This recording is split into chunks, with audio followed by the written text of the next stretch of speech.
to Football Fantasy Men podcast. We're here with our fellow leaguers and we'll talk to you about different strategies within fantasy football. Nothing professional, nothing different about this. This is all typical guys who watch football, love fantasy football, and their own personal opinions. So take that to heart. So, gentlemen, say hello, and let's start the discussion by talking about basically how do you guys plan on drafting this season? Okay, Troy, what's going? You won last year. You started. Winner last year. No, well, basically just trying to get an idea of the offensive, philosophies of the different teams involved, how they're going to look to move the ball down the field, who's going to be the player that gets that's the most beneficiary of whatever the system is. And, like with the Cowboys, in my humble opinion, I'm not a Cowboys fan, but, it looks, if it were me drafting in the number one position, I'd have to draft Ezekiel Elliott, because I think the guy is probably going to get over 400 touches, because beyond him, I don't really see what the Cowboys are going to do. So anyway, that's... But look at it the other way. Everybody's going to stack the box. Well, yeah, and that's because they don't think they have any receivers. Well, I don't think they have any fantasy relevant receivers, but they've got receivers that Dak will be able to get out and flip the ball to at least to try to keep them honest. yeah. I'll put Zeke around 3 or 4 myself, and I'll take him first or second. Just personal preference. Yeah, I'm looking at Gurley or Bell. Flip a coin. I think either one of them is a very safe, logical bet.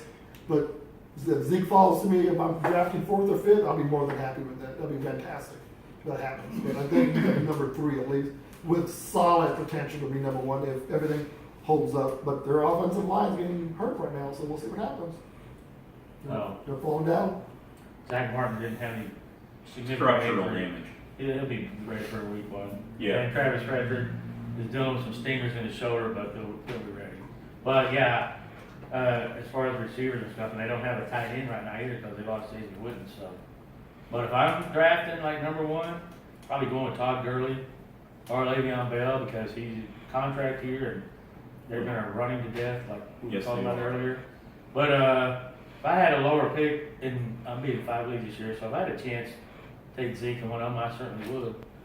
I think this year, go heavy on running backs when you can, because there's some good ones. Well, it's just a fall off after like the top. 6 or 7. Well, yeah, it's pretty steep. You think Kareem Hunt's in there, Alvin Kamara, Zeke, Todd Gurley, Le'Veon Bell, David Johnson. He's back and healthy. Fournette. Leonard Fournette, so there's like 7 really good running backs. So where would Antonio Brown come in at? You know what? I don't think he'll be number 1 in a lot of leagues this year because of Oh, Gurley we and all know that. that. I think he's But going maybe I to think be. it's between 3rd and 5th. Yeah, I think that's I was too He about to goes say something like 4. that. I think I it's think your 4's too high. I'm thinking 5th, 6th, 7th myself. I'm thinking that there's going to be at least 5 or 6 running backs that can top it off myself before we get them. Could be. There's a huge drop off in running back talent Yes. versus wide receiver talent. Yeah. Okay, so if you have to say the 6th pick, you have Kamara and Antonio Brown there. What are you going to do? That's a good question. And that's a very logical one. 'Cause you I'm can probably figure- going Kamara. Because you're the very logical one. You have Bell, Gurley, Zeke, Well, David Johnson, and then here you these guys start coming. here's the thing to remember too, like with Kamara, however he pronounced it, I think. Mark Ingram suspended for the first 4 games. Right. So who's going to get all the carries in New Orleans? Well, Yeah. Should be Alvin It Kamara. should be, but you also got, I think Jonathan Stewart's going to vulture some things there too. They're not going to. He might vulture touchdowns. Yeah, because Kamara's not an every down back also. So, Right. Sean Payton likes to running back by committee. He's done that more of a last few years. receiver. True, like I said, but he's not your. He's a running back that's gonna PPR last- threat. He's not going to be your running back that's going to last the whole season. He's by himself, I don't think. So. See, I never had an opportunity to draft Antonio Brown, so I might take him just, he's going to be solid. Never had him. As long as Big Ben's As long as Big quarterback Ben's and standing. as long as he's Yeah. standing and his brain isn't rattled. Yeah. Yes. Because, But see, he's already been If down he for has brain concussion. damage, then you're maybe in trouble. Yeah, because the backup there is, what's his name, Landry, that played at OU. Landry Jones played Landry over Jones. here at the Grand Prairie, He right? was from Grand Prairie too. Yeah. He played at OU. Oh, The backup to The Roethlisberger. Backup Oh, okay. quarterback. I think he played at Grand Prairie. what would you pick Gary Coleman at then? Gary Coleman. Yes, the Brown receiver. Corey He's- Coleman. Corey Coleman's a Bills He's a receiver Bills now. receiver. Yeah, they traded him the other Yeah, he was day. traded. Yeah. Yeah. But Gary- speaking of the, yeah, so, but, No, go ahead. but the Browns, you know what are you gonna do there? Take a chance. Jarvis Landry's there. He Nope. led the league in NFL receptions last year. Hey, I'm a over here a Dolphin fan. I love Jarvis Landry, but nope, I'm not gonna take him that high. But Nope, nope, Had him nope. before I know him, got hurt. Yeah. He's got him some, doesn't get the end zone. a lot, Yeah, but he's gets- good for he- PPR for just the catch. Yes. So you're like 5 and 6 yards at a Exactly, time. yes. What round are we talking about? Because you're talking Oh, about well, that's investing actually in too the cheap. Cleveland We Browns. got off track there. You've got, yeah, a little off track. Let's go back to the end of the first one, okay? So if you're talking We about know- the first round, you're not investing in Yes, any yeah. Cleveland Browns. So we're looking at the top of the draft. You know what we're doing. What happens in the second half of the draft? What are we doing with? What's our strategy? Your second half, or are you talking the second half of the first round? Second half of the first round. So you guys got the picks 9 through 12.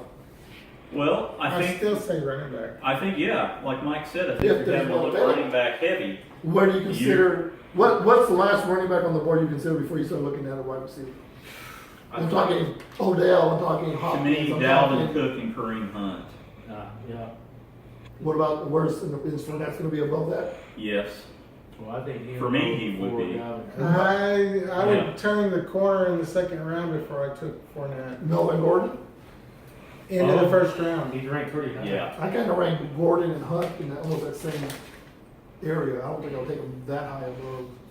No, I understand, but it's just that with to me, it seems as though the Chargers distribute the ball a lot more than to a lot more players than necessarily what the Jaguars or the Vikings or the Chiefs would do.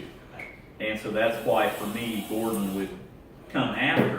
But there's no reason he couldn't go before those guys. It's not like there's a huge difference. And injuries can happen, and you never know. Last year I was fortunate, I didn't have a lot of injuries. That's true. And I, again, it was very, very lucky. And, as a result, good things happen. I had Leonard Fournette last year in one of the leagues, and he had a good. I mean, he's a rookie, but he got some good points out of him. We had a guy that No reason I think he would this year. we had any running backs with suspension. We had a guy, one of our leaguers, who liked to play the games of saying, "No, I agree with you guys. We're not going to take those type of players." I don't remember that guy. I won't take those players until maybe later in the round. 'cause What a horrible guy I that know. person is. I hate when those people. What was do his something. name? Marco? Something like that. Yeah. Oh, I think that was it. I will never. You got to be careful.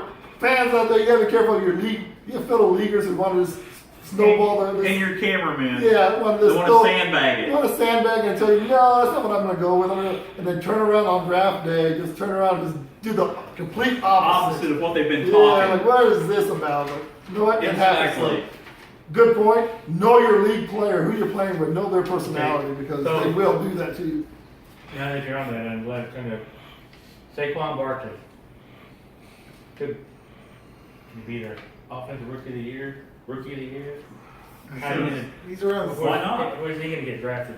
He's number six. He's I say 7th or 8th. Yeah, Fourth seven. illustrated, He's you got in him the top ranked half of fifth. the draft. Yeah, he's in 7-8, but you know what? I hope someone else gets him before I do because I'm afraid that I think he's going to do well, but I'm just not 100% positive he's going to have that great a season. But it's almost like Braun. No, they've I'd rather invested have in- someone else yeah. take him because I have too many question marks about him, but he always produces. So Well, but at least Barkley's a running back. Yeah. So, And they have invested in their offensive line.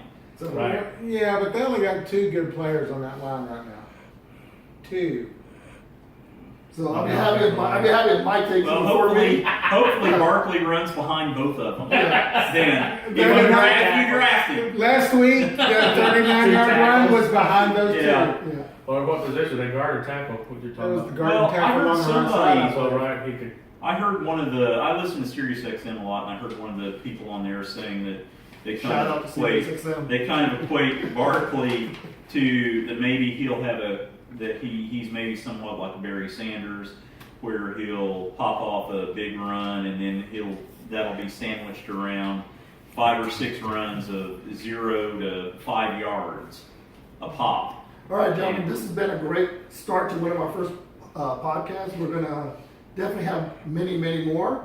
But for today, we're gonna sign off, and then we're gonna come back with probably some more strategy on what to do on draft day with these fine gentlemen here. And I hope you all have a good night. I hope you all come back and visit us often.